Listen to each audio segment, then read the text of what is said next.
From the studios of Farm Journal Broadcast, this is AgDay.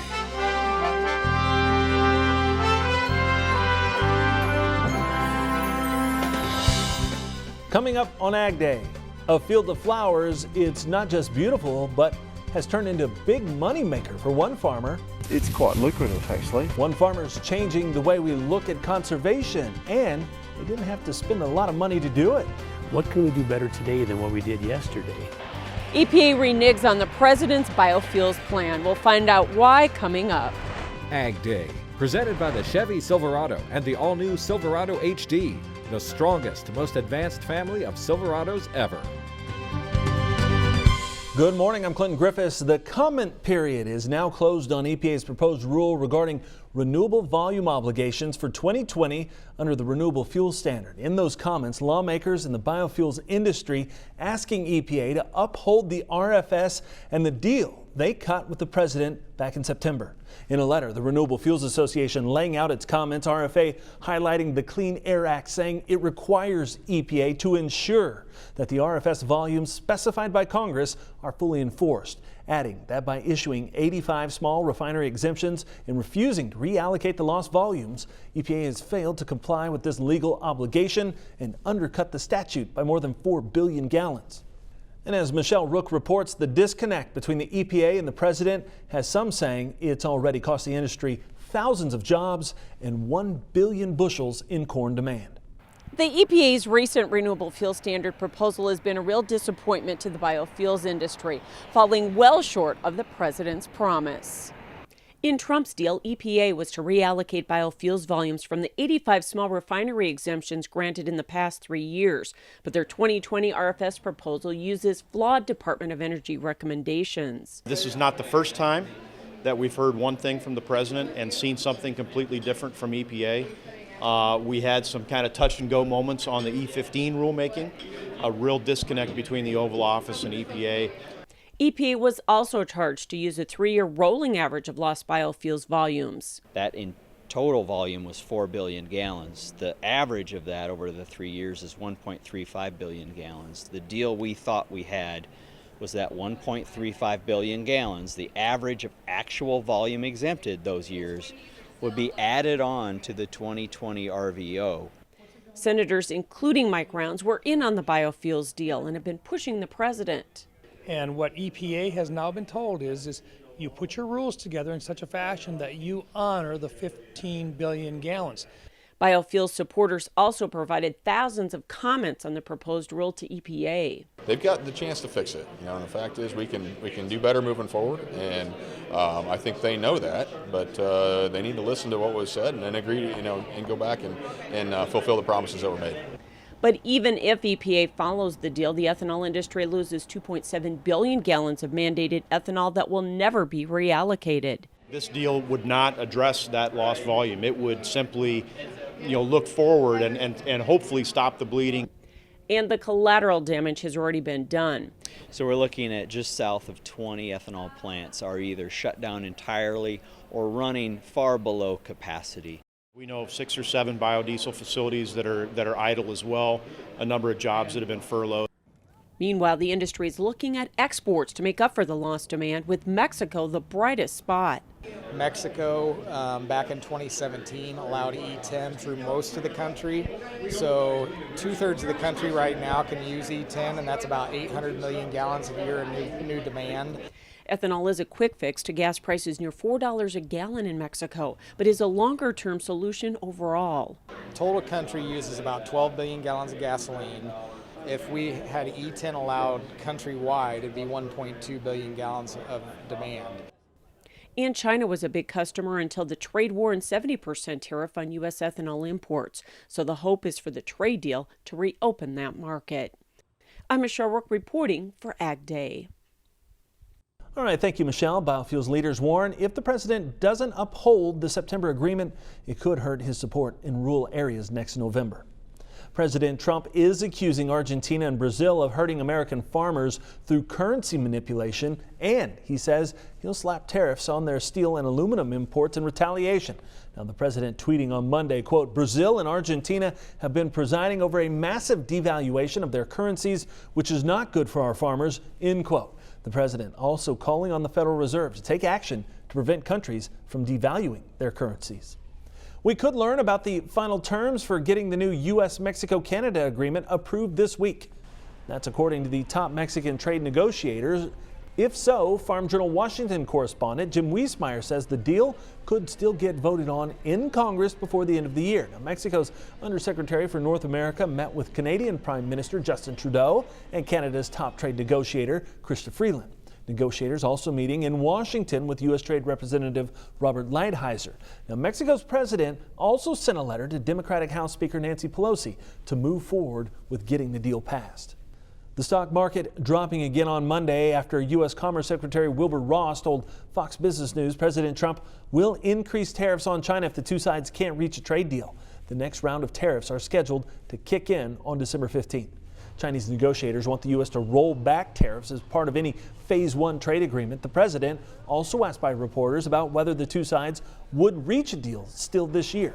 President Trump saying, quote, the Chinese are always negotiating. They want to make a deal. We'll see what happens, end quote. Many producers worked right on through the Thanksgiving holiday trying to bring in the harvest, and in some cases, they're having to clear away a lot of snow first, as meteorologist Cindy Clausen shows us today's crop comments. That's right, Clinton. Just look at all the snow already on the ground in Albin, Wyoming. Lee Peterson sharing this picture with us. Now, Lee tells us they received somewhere between 12 and 15 inches of snow on Saturday, along with 50 to 60 mile-per-hour winds. Yikes. And to make matters worse, Lee says they were without power for 36 hours. Now, things were better on Monday with sunny conditions and temperatures in the 40s. We'll take a look at your national forecast coming right up. Clinton. Coming up, how concerned should we be about the growing season in South America? We dive into the topic in today's analysis, and we'll take you to a hog farm that has made very little changes that have made a very big difference when it comes to conservation. Ahead on Ag Day.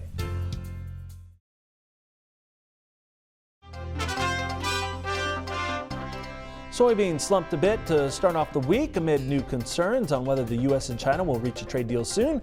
We get the latest on what we need to watch today from the CME. Today in the grain market, soybeans were a little bit easier. Brazil estimates are exceeding last year's, and that definitely is putting some pressure on our markets. The weather forecast just keeps improving in South America, and that adds to the bearish tone, and prices, are starting to head to those September lows. That 865 number looks closer and closer. If we start to breach that, it's a little bit of lookout below. We've really been going straight down for quite a while in soybeans, and it has been worrisome. Corn was a little bit higher. There's been a little bit of technical buying. I think it pushed that market through some of these moving average numbers, and even though the demand is weak and the export inspections did miss their targets, it kind of lets you know how the market has been vulnerable to technical traders. It's pushed the market up here. A lot of the fundamental news is a little bit on the bearish side, so we've got to watch that closely. Now, wheat was lower, some profit taking coming in that really set the prices back somewhat, and I think now that the dust has cleared, that some of the traders are taking what they can off the table. Farmers hoping for weather issues in South America may be disappointed. So far, weather looks to be a non-event. Farm Journal's Tyne Morgan has more from our studios in Kansas City. Here now with Arlen Suderman of INTL FC Stone. Arlen, as we head into the new year, focus, even with the lack of harvest progress, focus shifts to South America. So when you look at crop conditions there, it seems like the weather's improving. Yeah, we're going to be harvesting South America crop before we're done harvesting all the U.S. crop, unfortunately. But yeah, they were very dry, and they planted soybeans later than they'd like in Brazil. But the rains have come, and while some areas are still leaning below normal in rainfall, they're getting enough rainfall for the crops. And overall, outside of a few small pockets, the crops are looking pretty good.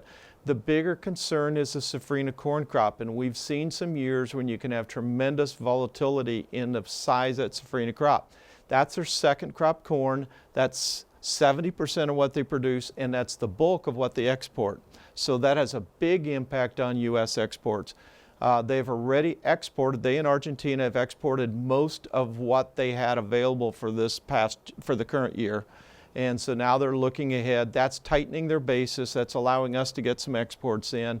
Brazil has an advantage on currency right now with its currency at record lows versus the dollar. Argentina is a political mess right now as it moves back towards socialism. Expectations to limit exports of corn and wheat. That's going to make them more monoculture towards soybeans. Looks like another good crop from Brazil. So some years we'll see South American weather be a market mover, maybe if it comes to the safrinha corn crop, but otherwise, do you think South American weather is a non-event this year? But so far it looks like a non-event for soybeans. There are some concerns for corn, but it's just too far out there yet. All right, Arlen, thank you so much for joining us. We appreciate it. Let's take a quick break and then we'll have a check of weather right here on Ag Day. Contact Arlen Suderman by email at arlen.suderman@intlfcstone.com.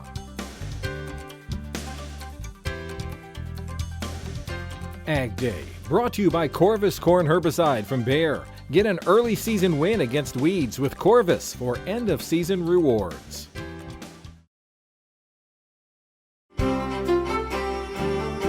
Meteorologist Cindy Clausen taking a look at our national weather here, Cindy, and boy, there's just really not a lot on this map. No, you know what? It makes my life a little bit easier, Yeah, right? less kind of craziness on there. But it is good news for anybody that's trying to get any late field work done, and also just to kind of get a break from some of the crazy weather we've been seeing. So let's take a look. And what you'll see is, well, a lot of nothing, especially in the nation's midsection. Now, we're still going to have an issue in the far northeast where we're still seeing that snow on the backside of that low pressure system that's going to be moving out to sea. And we'll still see a little bit of wet weather in parts of the west, especially as we get into the next, well, 24 to 36 hours. But look at the whole lot of nothing going on in the nation's midsection. High pressure over the Gulf Coast, and we have a secondary high over in the west. And so most areas are going to be staying dry in the nation's midsection. Now, we still have the snow in the northeast. There'll be a little bit of a disturbance moving through the Great Lakes, but look at that, the plains high and dry. Now, we'll watch the couple of systems in the west, one in the northwest that's going to be affecting southwestern Canada and into the Pacific Northwest. We're going to see that low pressure system down south moving into California as we get into our Wednesday morning, But high pressure continues to keep things dry in most of the nation's midsection. So, and the nice thing is that we're seeing those warmer temperatures as well. As we head through our Wednesday, we're going to see another front coming down through, especially the eastern parts of the Great Lakes. That will affect the northeastern part of the country. And then we'll see that low strengthening in the southwest. So look for windy conditions there and some rain and snow as well. Let's take a look at our precipitation. The past 24 hours, fairly dry. Most of it's been in the northeast and in parts of the west. And when you add on the next 24 hours, that's really where the focus is going to be, in the northeast. And then you can see that system coming into the southwest. Those will be the two main areas of focus over the next 24 to 36 hours. Now, snowfall, it's been the northeast. There's been some issues, travel issues, of course, on the back edge of Thanksgiving weekend, folks getting back into the swing of things. And as we head through the next 24 hours, we're going to add a lot more to that, and we'll watch parts of the northwest as well, and especially with that system coming in to the southwestern part of California, and that's going to be affecting us with some snow in the Sierra Nevadas.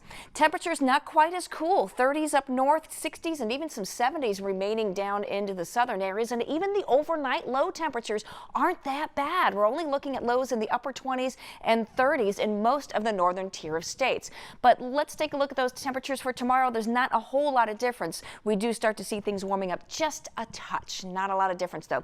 But what we really will notice is that trough in the northeastern United States, that continues through the middle part of the week, but overall temperatures for the most part aren't too bad. Now, as we get into Saturday, still looking at cooler temperatures in the northeast. Watch the trough in the west, but watch the middle part of next week as a big trough dips down into Monday and Tuesday. So look for some much colder air coming down into the north central United States. That's your national forecast. Now let's check on the weather where you live. Boulder, Wyoming, plenty of sunshine for you today with a high of 31 degrees. Rock Rapids, Iowa, sunny and a bit warmer with a high of 36 degrees. And Stony Point, North Carolina, clouds on the increase with a high of 49 degrees. Small changes can add up to big efficiencies, and that's true for the farm and for the environment. Next, we'll meet a South Dakota farm family making a big difference in their environmental footprint thanks to some small changes in production.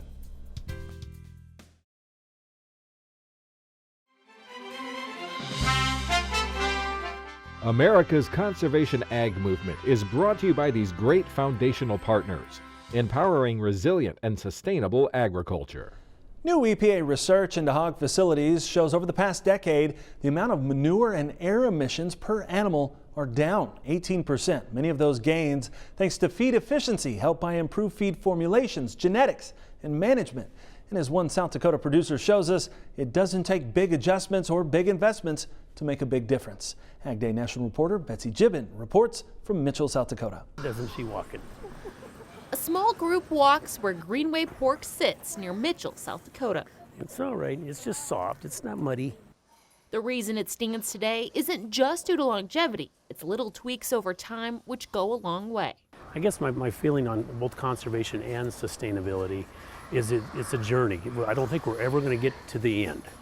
But it begins with family and work family who have the same beliefs as owners Brad and Peggy Greenway. Again, it's every day trying to do a continuous improvement. What can we do better today than what we did yesterday?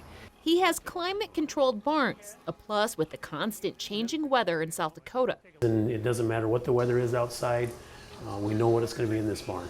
Sure, it may be common in modern barns. When it gets to 74.5, the misters will start coming on. But it's one adjustment to pig productivity, which helps the overall operation. If you can keep everything right, the comfort of the pig goes a long ways into efficiencies and conservation of natural resources. The Greenways also found a way to use water more efficiently. They made a change to their watering system after they found they were wasting this important resource. Every gallon of water that's wasted into the pit costs us more money when we haul that manure out to put onto our field. Again, a little change with a big impact. We're talking 150,000 gallons difference between the two barns that we were saving just by doing a better job. The Greenways invested in their own feed mill. Here's the triple roller. They also purchased a triple roller to make feed finer, getting down to the right particle size for feed consistency, ultimately helping the Greenways' pocketbooks. The kernel of corn is crushed here and broken in half or smaller pieces, and it continues to get smaller when it drops into this set of rollers. And then the final set of rollers is where we get the micron. It's a helpful way to be in control as the Greenways change the pig's diet multiple times. So it's corn, bean meal, DDGs, our micro ingredients are added here. He'll call and say, hey, let's back that down and put more DDGs, the dried distillers grains in the ration, or a little more corn because it's cheaper. We can make those changes on a day-to-day basis. There's the machine which will grind up sub-mold too, so it doesn't impact the pigs. You'll get corn that's maybe molded in somebody's bin, and so we add a mold inhibitor because that affects the pig's digestive. Mold and wet grain, which could come from a wet field and late harvest, just like South Dakota faced this year. As Greenway Pork pays attention to detail, they also think about the next generation willing to take over. It was really important to me to come back, to get back to the family farm for the family values, as well as what I believe all farmers, including us here, are doing to try to make the environment a better place. As the family's farm and those treated like family. Thanks for coming out and taking the time. Each do their part to help the operation thrive and succeed. Reporting for AgDay, I'm Betsy Gibbon. All right, thanks, Betsy. When we come back, a regenerative crop is getting attention in Australia. We'll see how these flower farmers are enjoying a budding business in Australia's wheat belt. Closed captioning is brought to you by BASF. Grow smart with BASF. We create chemistry.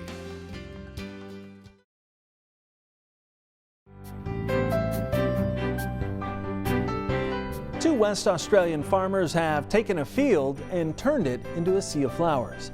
While it looks spectacular, it's also a moneymaker.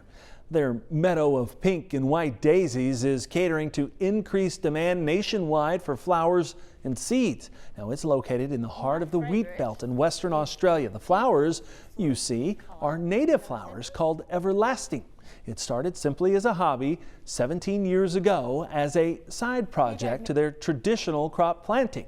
But with increased demand, it's now become their main focus. The flowers are native to Australia and flower from July to November. They are self-seeding and viable for around 10 years. Just literally threw it on the ground and it germinated and was quite a nice crop, sort of a bit like this one. From there, it was a lot of learning and trial and error and getting it right and getting enough seed supply to then grow a decent size crop. The farmers say just 2 acres of land with the flowers planted on them are far more profitable than the same planted with canola there in Australia. So it's a colorful crop that catches a pretty profit. That's all the time we have this morning. We're sure glad you tuned in. Spend part of the day with us. From all of us here at AgDay, I'm Clinton Griffiths. Have a great day.